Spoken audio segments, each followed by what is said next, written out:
हाइजाओगे अरोइबदा लोइना लोइना democracy right लाइरिब्रा लाइतब्रा Manipur मी अहुम फारे हाइदा कनानो हाइदो ताकपिउ नोंगा यावरे पैसा यावरे मी दो पुथोकपिरो मिसक ताकपिरो अदुना मियांगी एगेस अखोई लाइते मियांगी पोटलै नुमीदा नुपीदा नुपाना नुपीदा पाइरकनो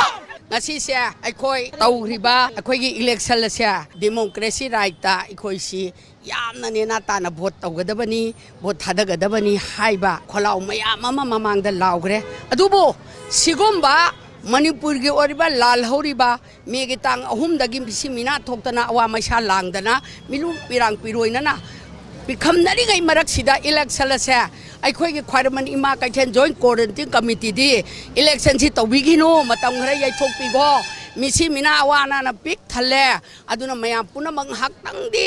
लेपिरगा अखोई नेना तारकांदा तौसी हाइदना अखोई अकनबा प्रेशर अमा मियामदा अमदी सरकार दा पिजबनी अदुबो कोड ऑफ कंडक्ट थुगाइदबा लोइन तो कांसिदा इलेक्शन दे फ्री एंड फेयर इंखा तमना आई अपामदु थादहनगदबनी हाइचे गवर्नमेंट कमेंट पीदन खोत्र मयाम अमा तौरे मदुगी अरेंजमेंट अखोई लोइ लोइरे सिक्योरिटी टाइट ओइरे अखोई लोइ सेम कैम तहोलरो हाइरे अखोई फरे थादरोइदबा अखोइदी थादरोइ सी हाइदना जॉइंट कोऑर्डिनेटिंग कमिटी के अखोइगी थी अयामना पोचे पिररोइ सी हाइदना नेना ताना माना फई माना फते अदुगिनी अदागिनी हाइबा अमत्त यावदना साइलेंट दा लेजरकांदा इलेक्शन सी तौरकांदा फ्री एंड फायर ओइदिसे कदाइदनो हाइबसे अंतंग आइबिगो फ्री एंड फायर ओइबासे कदाइदो ओइबनो पोलिंग मनुंगदा चंगगा एजेंट चिंगथोकपा नोंमैना कापगा थ्रेट तौबा पुनमक तौबा मतमदा ngasiगे मणिपुर की सिक्योरिटी सिंगना तोमिन स्टैंड तौरगा लेपिसे ऑर्डर पुबा पिरक्त्रे अखोइदी येंगोदबा येंगो हारगदी अदुई ऑर्डर कॉपी दो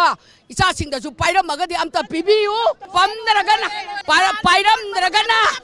आइको इरांग अदुक यांगना तौबा कांददी चेक्सिनदरगा अदुगा आइको हुजिकतना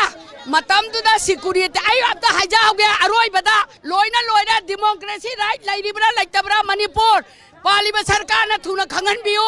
हाइनौ मखोंदा फमगिबे इमा इबेसिंग फत लाइता लाइरा फत तानारी ने इलेक्शन ममांगदा तौगिबि मासिंग थोकबिरो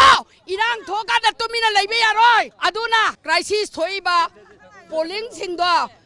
बाय इलेक्शन तौबियो अदुगा ने अखोइदा फोर्सली तौबिगनो नोंमै पारा गन पॉइंट चंगिबा पोलिंग दा चंगागा नोंमै कापी सिंगदुदा इसा सिंगी थौना से उपिरमदी मैतै मचा से मणिपुर से मांगोय थौना फबै चा लेरे पामबुम तिंगगदबने अदुबो ngasi करित खुलाई सु यावजदरबा अखोइदी कहिमता सु सोलबाय खोइदा फोर्सली तौरगा अंगकपदा थौना लयेना उटपसिदी अतोप स्टेट की ममांगदे यामिका इचा चा खितंग चथोकपियु नुपाना खोइदा पाइबे राइ छु लाइते त थेंगकनु अंका थेंगकनु अदुना अदगे नोंमै कापिबा मयामदो अथुबा मतंदा फाबिरो कनानो मसा खंगदोसी मी अहुम फारे हाइदा कनानो हाइदो ताकपियु नोंमै यावरे पैसा यावरे मी दो पुथोकपिरो मिसक ताकपिरो अदुना मियांगी एगेस अखोई लाइते